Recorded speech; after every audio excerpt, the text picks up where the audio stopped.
दुनिया मेरे आगे में एक मरतबा फिर आपका खैर मकदम। लाहौर चलते हैं राजी साहब के पास। राय साहब अस्सलाम वालेकुम जी। जी अस्सलाम वालेकुम जी।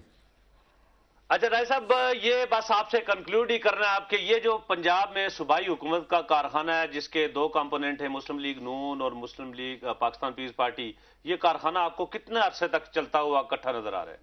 मेरा ख्याल है जल्दी ही ख़त्म होने वाला है। जो उनके बेचारे वो कुछ कह भी नहीं सकते, जिस तरह देहातों में होता है कि उनकी चीखें भी निकल रही हैं, सारा कुछ है लेकिन मजबूर भी हैं। तो बाख्तियार जो है कि जी हमें कुछ मिलता नहीं, काम तो कोई नहीं हो रहा, कोई पॉलिसी नहीं है, कोई थिंक टैंक नहीं है, कोई वाकया विजन नहीं है कि क्या उनसे मसाइल हैं और किन कैसे उनको हल करना है। तो जाहिर है कि वो तो रुकावटें ही डाल रहे हैं। इंडिपेंडेंट है, अब हमारे मानेका साहब आप देख लें, बेचारे 1.5 साल से इंतज़ार में ही हैं कि भाई क्या कोई हमें मौका मिलता है या नहीं है काम करने का। तो इसलिए मेरा ख्याल है कि अब अपोजिशन का ही रोल होगा। लगता यही है कि पीपल पार्टी काफ लीग के साथ मिलके कोई गंद गुंद डालना चाहती है कि ना खेडांगे ना खेडन देवांगे। बड़ी मेहरबानी जी। अब ये कि मिल के ना खेडांगे ना खेडन देंगे। राजी साहब ने बात बहुत बहुत शुक्रिया राय साहब। अच्छा मानिका साहब के पास है। मानिका साहब, राय साहब की बात आपने देखी और आपने खुद भी जिन मसाइल का जिक्र किया कि आपका भी शौक तकरीबन अब पूरा हो चुका है, क्या इसमें जो क़यादत है चीफ मिनिस्टर और उनकी जो कैबिनेट है, किचन कैबिनेट, वो क्या इन मामलात को समझ नहीं रही, या वो सोच रहे हैं कि अभी भी वो मकबूलियत के उनका ग्राफ बहुत ज्यादा है, इसलिए शायद वो लिफ्ट वगैरह ना करा रहे हो? भाई मुश्ताक, पहली बात तो ये है कि मैंने कब कहा कि मेरा चाह उतर गया है। दूसरी बात ये है कि अब हकीकत ये है अभी शौक पूरा नहीं हुआ। नहीं, मेरा शौक है ही बड़ा मुख्तसर। मानिका साहब वैसे भी शौक का कोई मूल नहीं होता कहते हैं। जनाब मैं गुजारिश ये कर रहा हूँ कि गवर्नर राज को खत्म हुए 1.5 साल हो गया है। सही। इस 1.5 साल में आपको याद होगा, उस रात भी आपने मुझे अपने चैनल पे लिया था।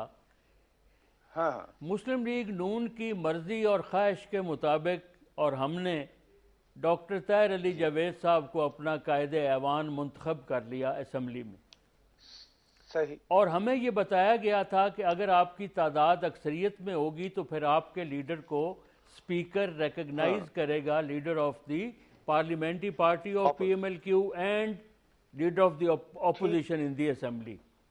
अब स्पीकर साहब संबंधी हैं वो काफ लीग के leader of the parliamentary party के।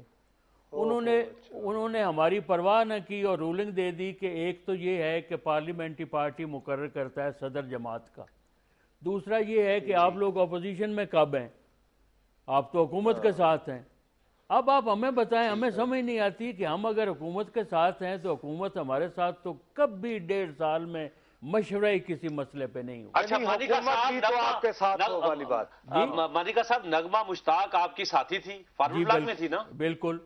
उनको वहां से डी सीट होगी उनके बाई इलेक्शन में। क्या आप समझते हैं कि क्या जिस तरीके से उनका इलेक्शन लड़ा गया जलालपुर पीरवाला में, वो ठीक इलेक्शन लड़ा गया? मुस्लिम लीग नून के कैंडिडेट के तौर पर लड़ा गया उनका इलेक्शन? नहीं, जहां तक मैं समझता हूं मुस्लिम लीग नून के कैंडिडेट की हैसियत से लड़ा गया है अजमल आसिफ का फैसलाबाद में इलेक्शन।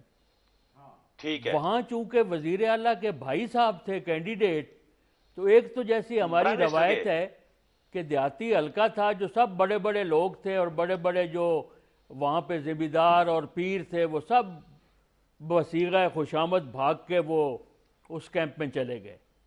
नगमा मुश्ताक का इलेक्शन वैसे बिल्कुल नहीं लड़ा गया जिस तरह मुस्लिम लीग नून ने इलेक्शन लड़ा राजनपुर में या ये इधर फैसलाबाद में।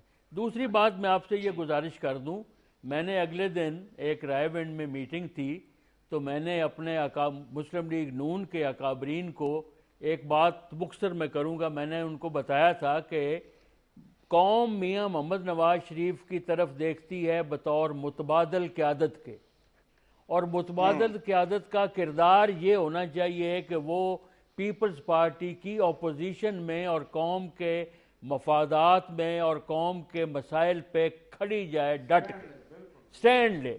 यहाँ पे ये होता है कि एक दिन बयान आता है, अगले दिन उसका बयान पे ठंडा पड़ता पड़ता तीसरे दिन बिल्कुल ही ठंड पड़ जाती है।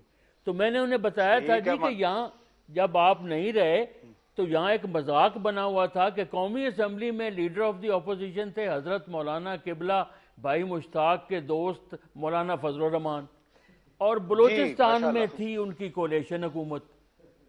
तो अब ये हाल हमारा मुस्लिम लीग नून का है कि कौमी असम्बली में अपोजिशन लीडर है चौधरी निसार अली खान और पंजाब में है कोलेशन हुकूमत। तो मैंने उन्हें उस्ताद दामन का एक शेर सुनाया था कि हजूर उस्ताद ने कहा है कि दामन पीवे शराब ते करे सजदे, राजी रब ते गुस्से शैतान भी नहीं।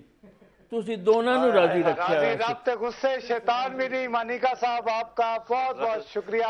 आप बिल्कुल हमारे रस्टिक विजडम को सम अप करते हुए आपने पंजाब में उभरती हुई सूरत हाल की तरफ बहुत मुनासिब इशारे दे दिए। और वो इसी सिलसिले में एक और शेर है ना कि हर दौर में यजीद के साथी भी हो गए और नाम भी अदब से लिया है हुसैन का, तो उससे मिलता जुलता है। ये देखो बात ये है कि मैं कम से कम इस बात से एग्री नहीं करता मियां मोहम्मद नवाज शरीफ साहब मेरे नुक्ता नजर से। अच्छा जी, चौधरी शफाज साहब, क्योंकि हमने उनका फोन आया था, उनका बिल्कुल हमारे साथ महसूस करते हैं कि उनका मौजूद है, उनसे बात करते हैं। जी चौधरी साहब अस्सलाम वालेकुम। सॉरी सर जी वालेकुम जी। जी चौधरी साहब मुझे पता चला है कि आपको बात करना चाह रहे थे, फरमाना चाह रहे थे जो रह गई। जी वो अल्लाह ने हिदायत दे परवेज रशीद साहब को, इन्होंने कहा था कि मुझे पूरी बात करनी चाहिए थी। ये कब्जे वाली जगह पे गए थे और वहां से इनको पकड़ा गया था। वो मैं अगर वो मेरी बात सुनते तो